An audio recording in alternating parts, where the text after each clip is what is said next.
Good evening and welcome to Moral Politics. I'm your host, Bill Wolford. January 19th in Dubai, Mahmoud was murdered. He was drugged and suffocated. It was classic cloak and dagger, except that hotel surveillance framed the assassins. The killers fled Dubai. Interpol now seeks 27, each believed to be a dual citizen of Israel and a Mossad agent. This targeted killing connects the U.S. Israeli jackals are believed to shelter in our country. Tonight I am joined by Richard Silverstein, who will examine whether this was old-school espionage by Mossad. Mossad is Israel's version of 007 and Thug. Richard Silverstein is founder and blogger-in-chief of Tikkun Olam, an Israel-Palestine peace blog. He is also a contributing writer for Al Jazeera. It is my pleasure to welcome returning guest to Moral Politics, Richard Silverstein. Thank you. Now, is there evidence to genuinely suspect Mossad in the Dubai murder of Mahmoud? Oh yes, definitely. Almost every journalist and analyst of the Middle East who covers this story assumes that it was the Mossad, that they were the only agency that had the motive to do it and the ability to bring it off. Now, I know that they've got their man finally, but they've made at least a couple of prior attempts to get Mr. Mahmoud, a Hamas official. They did. They attempted to kill him twice. There's a story by Judy Miller, actually, that they attempted to kill him in a hospital bed. And called that one off at the last second. He was guilty of two kidnappings of Israeli soldiers in the 1980s, and those two soldiers ended up dead, so that was one reason that they wanted him. And also he was the chief Hamas arms supplier purchaser from Iran, so all the weapons that Hamas was getting from Iran were being brokered through him. You know, what really stands out in this case is that there was really a swarm of Mossad agents. I think the number was 27. Right, 27 members of the Mossad assassination unit. And I read a story from an English publication that there are approximately 48 members of the unit altogether, which is called Kidon, which is the word for javelin in Hebrew. And this would mean that they compromised essentially over half their assassination unit, which seems to me to be something astonishing for... Compromise their assassins, as well as getting caught on video surveillance camera. Were these pros? Well, they were pros who made some very serious mistakes. They apparently didn't understand that Dubai was ringed by closed-circuit television cameras, and they didn't understand that Dubai had the capacity of analyzing very quickly in a very sophisticated way all of the data that they were getting from those closed-circuit TVs. And I don't think that they had a clue that they would be identified as quickly as they were and as thoroughly as they were. Do you think that maybe Dubai enjoyed some help from another agency that wanted to expose the Mossad? Well, there's rumors to that effect that I've been reading in publications. No one is speculating on which intelligence agency it might be. It could have possibly been the U.S. or a Western power who wanted to put a clamp down on these kinds of Israeli activities because they were provocative and destabilizing. Now, it seemed like Mr. Mahmoud also had his guard down. Do you think that perhaps he was lured to Dubai and that maybe there was an entrapment? Yeah, there's a lot of speculation that the Mossad had penetrated his cell. There were definitely two Palestinians who are now in custody in Dubai. There's rumors that the two of them knew him through various Palestinian circles, and that they lured him to Dubai in some way. And there was a case in Sudan where arms from Iran were intercepted by Israel. So that is another piece of evidence that Israel might have broken through, penetrated his cell, and might have had access to the intelligence information about Well, we know that other countries are connected to this Dubai murder beyond Israel. It seems like some of the killers, the jackals, might have made it to the U.S. Have you heard about that?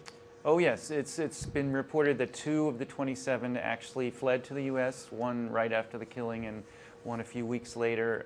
They stayed in the U.S. for an undetermined period. I think we can all safely assume that all of the 27 are now back in Israel.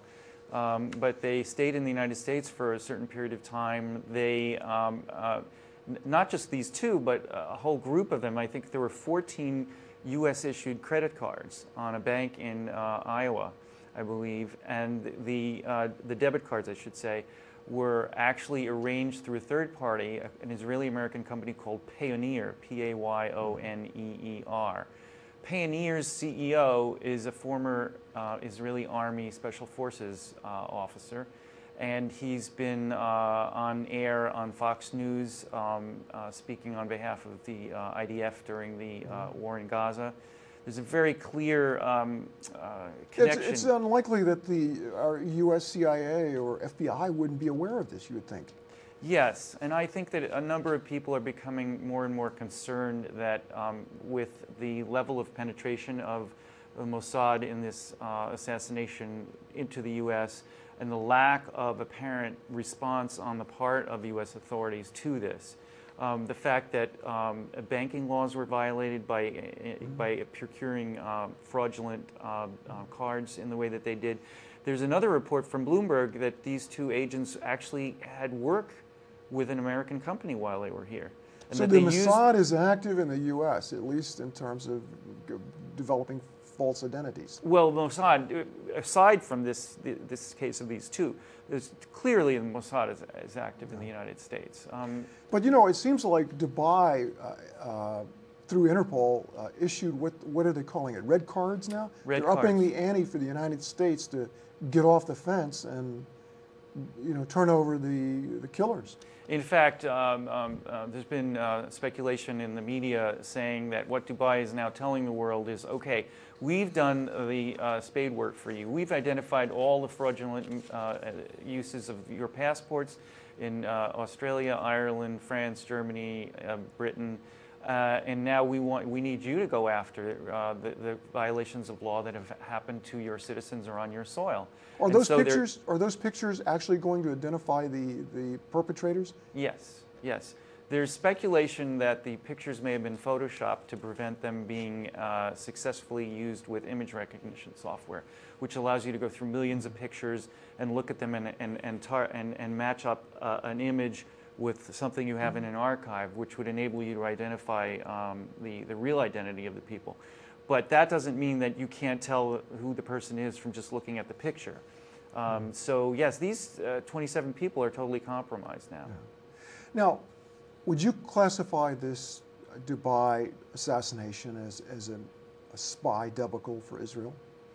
I personally would say that it was a debacle. I would say that Israel and the Mossad, the sentiment there is that this was a great success. They got their man. The Mossad always gets their man. You know. But they paid a big price. They lost their killer use of their killers. They paid a huge price, and I frankly don't understand the way in which this. There's another big price being paid too. I think most national security teams have to assess whether hologram protected photos and biometrics are enough. Either there's gross complicity here or there's a technology race here. You develop security, but there are countermeasures to those securities. And I think that the diplomatic implications, if you'll speak to that, are also severely compromised. Well, Israel has compromised its relations with all the countries that it engaged in fraudulent identity theft. And that includes Germany, France, Australia. Did I leave any? Certainly Britain, England, Ireland, yeah. And those countries are steaming mad at Israel for what they've done. In addition, you have the unprecedented fact that Israel has taken its own citizens, these dual national citizens, and has stolen their identity, and it has opened them up to harm if they ever were to go overseas, because the people affected, the victims of these killings, the families, the Hamas, Hezbollah, Iran, are going to see these people as potential targets because they're not going to be able to distinguish about whether this person whose identity was stolen is a real Mossad agent or isn't a Mossad agent. So these people are now targets. Yeah. It's astonishing. As far as I know, Israel has never, without a citizen's consent, stolen their identity in this way. Well, I think there were some diplomatic passports involved as well, weren't there? There were diplomatic passports. I heard about that story, and then I didn't hear much in the follow-up. But I'm certain that something like that. That explains the ambassadorial peak, where the foreign ministry people have been called in to explain. But that could be a lot of showmanship too. Yeah, it could be. There's a lot of Israel is saying that it's showmanship and that everybody accepts what Israel did, and they want to slap Israel on the wrist. I'm not so sure that that's the case. You don't think Israel has suffered genuinely in international standing? I think that they have, absolutely. And even if they haven't, even if what the Israelis are saying that the British are not that upset at them, the entire opinion about the Mossad in the rest of the world is now sees the Mossad as a bunch of buffoons, Well, around. somebody's called assassination on foreign soil certainly the definition of terrorism. Yeah. Would you agree? Yeah, absolutely. And one of the points I make when people support this assassination on my blog is to tell them that what's one person's targeted killing is another person's active resistance. So what's to stop Hamas from targeting an Israeli minister like they did a minister? That's right. You can get hypothetical here. If Hamas or Hezbollah would like to engage in targeted assassinations, maybe Israel would sing a different tune. Absolutely. Once their ox is gored, you're going to hear them really start screaming about this. In fact, we don't have to talk hypotheticals because an Israeli minister several years ago was assassinated in East Jerusalem. His name was Rehavam Ze'evi. He was the tourist minister and a former general.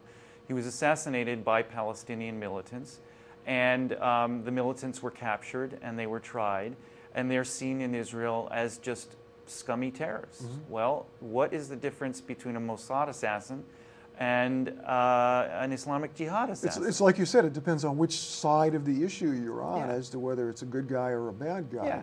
And then you have the added problem is that Israel is a state that attempts to sit on the world stage and be accepted in the international community. Hamas or the Palestinians aren't a state. They're a set of militant organizations. So I'm not justifying their acts in that sense, but Israel should be holding itself to a higher standard because it's a state. Well, it seems like if Israel can get their man anywhere, anytime, then it's not that hard to conclude that some high-valued, maybe even American Jewish targets can be gotten by even low-tech means. This is the danger of what Israel did, because it took dual national citizens. It took citizens of Israel and Germany, citizens of Israel and France, Britain, and it turned this from a war between Hamas and Israel into a war between the Jewish people and Hamas. And that makes all Jews, whether they're in Israel or outside Israel, fair game. And that's something that is unfair and really reprehensible that the Mossad has done. Mindset in Israel, the current head of Mossad, might be largely responsible. Yeah, I think that what the Israeli government has said here is that they want to pursue policy through terror, basically. Is there some Holocaust fixation, though? Oh, yes, yes. I mean, this is a very big subject, but the Holocaust is a very, very central psychic phenomenon for all Israelis. And especially for the Mossad chief, Meir Dagan. Meir Dagan, yeah. There's a story that he has a picture of a Jew standing over a grave with a Nazi officer about to put a bullet into his head, and he, the picture assumes that the Jew will fall into the trench, and this is one of the killing fields that the Nazis used, and it's clear that this is meant, Dagan himself says that this was his grandfather, which to me is preposterous because I don't know how he could identify the person in the picture as his grandfather. But that didn't stop him. He did anyhow, right? Yeah, right. I mean, but this is a spy, and that's what spies do. They try to sell a story. Deception and fraud for a higher cause. Yeah, exactly. And the problem is that you can no longer, in this day and age, you can no longer get away with say, having notions like assassinations are justified because there's a higher cause, that protecting Israeli life is higher cause than the value of the person that you've assassinated. And with the technology that Dubai had, it's almost a situation where technology it prevents any intelligence or espionage agency from engaging in surreptitious assassinations that aren't going to be seen or known. Well, you know, this goes right into the mindset of the Israelis. Most of the polls show that they're in favor of these targeted hits. I guess they just haven't felt the blowback from it yet. But you have all of these movies by Spielberg, Munich, and what was the other one, The Sword of Gideon? Yeah. That kind of just creates all the heroics of Mossad, but the Yeah. reality is far different. Yeah, you have the movie about the Entebbe raid, you know, and the Mossad in Israel is seen as the swashbuckling adventurers who always get their man. And, you know, there was a Jewish holiday of Purim a couple of weeks ago where people go around dressed up in costumes, and you had lots of Israelis dressing up in tennis outfits with glasses and wigs on their head, and the women were dressing up like the agents that they saw on this closed-circuit TV cameras. And A little triumphalism there gone wild. Yeah, and as soon as there's blowback, as you said, as soon as an Israeli is killed or there's a terrorist attack on Jews, I don't know whether Israelis are going to understand that there's a connection, but there is a very deep connection when that type of thing happens. Yeah, you know, and there's shekels being made on this. You know, it just doesn't connect. They actually have T-shirts that are, Right. you know, praising the Mossad murder. It's reprehensible, and the Israelis just don't have any sense of tact or. You know, one Israeli official talked about the killing of al-Mabu as a twofer because he had killed soldiers and he was an arms merchant. So they were getting him, you know, for two different reasons. Yeah, that's something I would expect in a Rupert Murdoch publication. Yeah, or you know, some bad spy thriller or something like that. But speaking of journalism, we know now that there are a number of journalists that are compromised by the Mossad. That's right. In Haaretz recently, there was an article about a Danish-Israeli journalist named Herbert Pundak, who was a longtime editor of one of Denmark's leading political publications. And he lived in Israel for quite a long time, and he was the editor of the magazine in Denmark, but he lived in Israel. At the same time, he did his work, his journalism work, and he was a Mossad agent. And he publicly conceded this. And he conceded it in such a way that he was proud, basically, of what he had He thought done. he was advancing good. He thought that he was improving relations between Israel and Africa because that's where he did a lot of his espionage. Not knowing that he was an asset, but a duped asset, perhaps. Yeah. And what this man did, in effect, is that he compromised the reputation of any foreign journalist who reports from Israel. And there's already... or any pro-Israel leaning American journalists. Right. Now, every Palestinian and every Israeli is going to wonder whether the reporter who's talking to them is really just a reporter, or are they in the Judy Miller School of Journalism? Yeah, right. Are they going to take the material and is it going to go back to Scooter Libby? Is it going to go back to Mayor Dagan? You know, this brings us to another looming question of the minister, I believe it's the Interior Minister, Edelstein? Yuli Edelstein, yeah. And I think he was asked as to when is this targeted assassinations wrong? And basically he's something to the effect that when he says it's wrong. Right. Yuli Edelstein is, he's in Hebrew, he's called the Hasbara minister. In English, they translate that as the information minister. But basically, he's producing propaganda for Israel. He happens to be a settler, and he's you know, on the ardent right wing of the Likud. And he defends the targeted assassinations as long as they do good for Israel. They're acceptable. So it's an asymmetric application of morality and this label terrorism.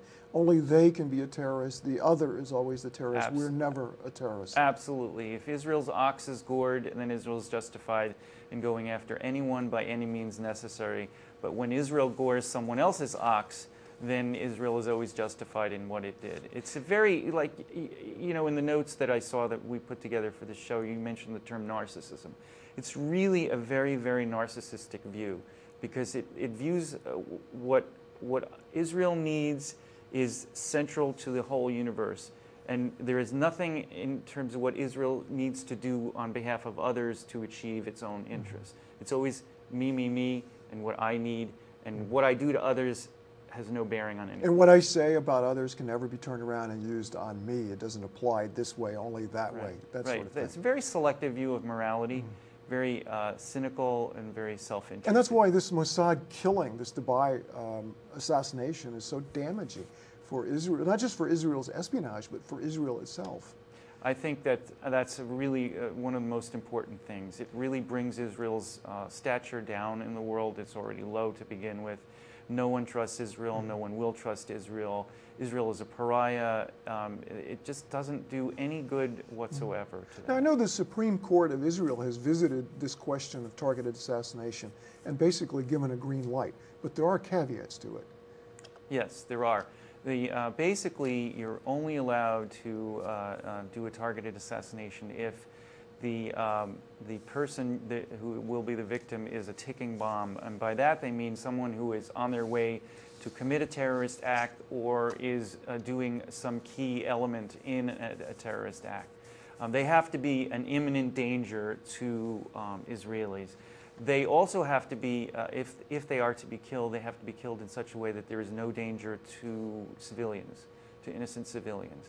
Now, the IDF has violated that in targeted assassinations after this ruling came down. So it's a question of, in the Israeli... It would be really hard to even know because it's all cloak and dagger, it's clandestine. Well, actually they do now know because some documents have been leaked which show that the IDF knowingly violated the Supreme Court ruling after the fact. And still no prosecutions? Not yet, not yet.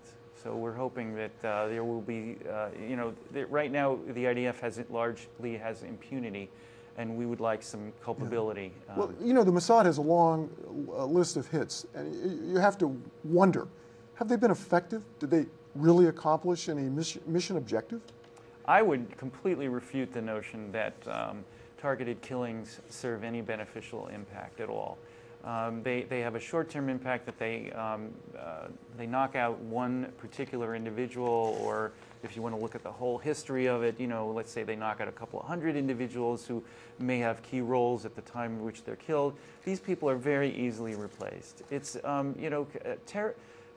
militancy and terror and guerrilla activity, these people are slotted into a position, they fill that role, and they may even fill it brilliantly, but it doesn't mean that there isn't another guy who's going to come right along, step right into the role, and do it even better. And there's a situation in Hezbollah where they assassinated the leader of Hezbollah, whose name was al-Musawi, and within a couple of weeks they had Hassan Nasrallah, who took his place. Who is worse, I suppose. He's been much more effective for Hezbollah than the previous person was. These targeted assassinations, maybe one good thing is that there'll be finally debate on this idea of targeted assassination, whether it's by hitmen or whether it's by drone. Yeah, absolutely. And I want to bring this back to the United States because I think that we have a duty, our government has a duty, to follow through on all of the evidence that has been presented of violations of law here in the United Otherwise, States. we're complicit if we don't. Otherwise, we are complicit, and we are saying, we are, giving a blind eye to Israel's nefarious activities in this country. And I would like to see the FBI and the Obama administration really make a point of doing this publicly, as Dubai has done, and not allow Israel to take advantage of our laws, take advantage of our banking system, to take advantage of our citizens and our companies for their self-interest. Well, we know that if a hit took place by Mossad, the Prime Minister of Israel had to approve it. Mossad reports directly to the Prime Minister. So there's very strong evidence that it was Mossad that did the hit in Dubai. So that means that Bibi Netanyahu could face some sort of tribunal for this. The authorities in Dubai have said that if they can prove that without a doubt that Netanyahu and Meir Dagan approved and were involved in these assassinations, that they will ask Interpol to issue a red card. If that happens, that means that we've gone up the ranks of stature from generals who are subject to these international arrest warrants. Now we're going to be talking about prime ministers. And that is a slow, inexorable circle that closes in on Israel, that the more these kinds of activities are engaged in, the more war crimes type activities happen in Gaza or Lebanon, the more assassinations like this, the more constrained Israel is going to be. Pretty soon you're going to have a prime minister who can't leave the country because he might be arrested. You already have an opposition leader, Tzipi Livni, who tried to go to England, and she couldn't go because there was an arrest warrant for her. What can viewers who are watching and who care about this immorality do? How can they make an impact? Well, there's many ways that they can. They can support Israeli NGOs like Peace Now and human rights organizations like B'Tselem. They need funds. They can just become better citizens. Read the newspaper. Read the news that's coming out of Israel. Write your congressman when Israel uses his U.S.-issued weapons to attack civilians or others in Gaza. Become a more active and engaged citizen. Read books about this. Read my blog, Tikkun Olam. Sorry for the plug there. It's allowed. And just become, this is a very, very murky, difficult, complicated issue. And most Americans shy away from it because it's too much for them to follow and understand. But try to break through that and educate yourself about this, because the fate of Israel, the general fate of the Middle East is something that could affect us as well, and it's really important that we know about it. Well, this Dubai killing by Mossad has been Americanized because some of the killers have taken shelter and received shelter by Payoneer, as you mentioned, in the United States. So it has been Americanized. It's time for viewers to Americanize all of the wrongheadedness of Israel. And Richard, once again, I want to thank you for being a delightful guest on World Politics. You speak from the heart and you speak truth to power. Thank you very much. Thank you, Bill. I appreciate it.